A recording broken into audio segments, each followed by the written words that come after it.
सारा रा रा रा रा रा रा रा रा रा रा रा रा रा रा चुकी जी सारा रा भाई बा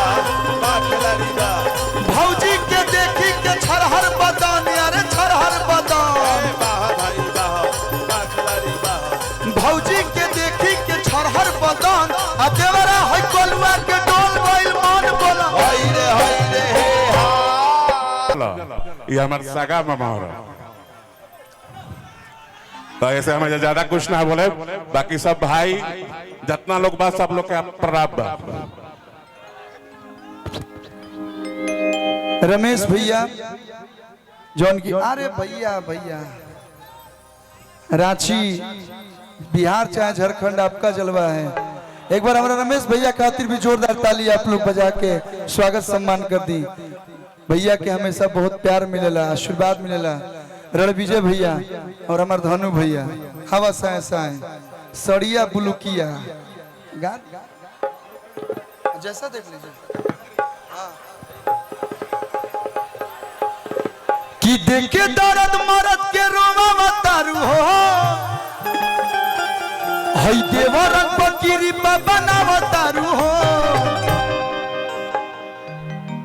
कि देखे दर्द मरद के रोवा मतारू हो हई देवरन फकीरी बना मतारू हो भैया भौजी ई कौन फगुआ खेलावतारू हो भौजी ई कौन फगुआ खेलावतारू हो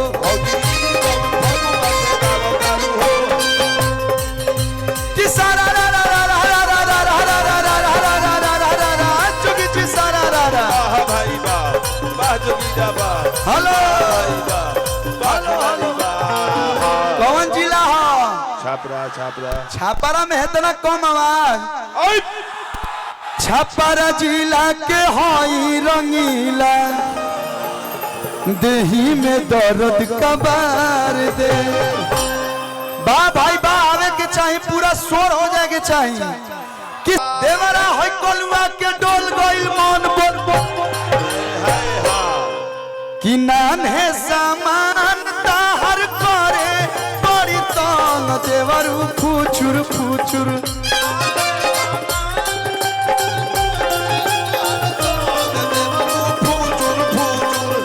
नान है सामान ताहर करे बड़ी तंग देवरू फुचुर फुचुर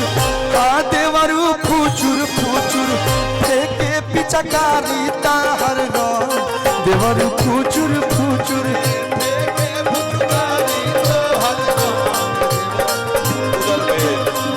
फेंके पिचकारी ताहर रो देवरू फुचुर फुचुर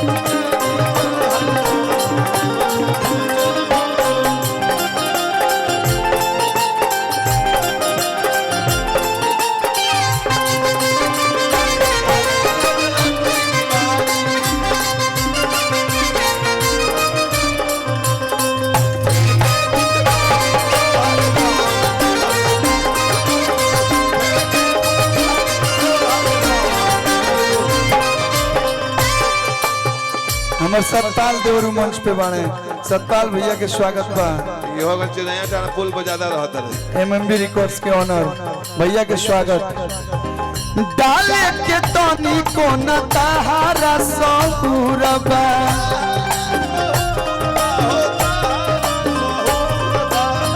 बात बुझ देवरू अभी दिल्ली बड़ी दूर बा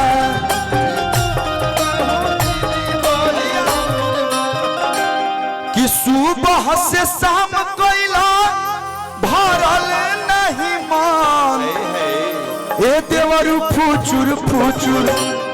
ए देवरू फुचुर फुचुर फेंके पिचकारी राम देवरू फुचुर फुचुर फुचुर फुचुर फेंके पिचकारी ताहर राम भैया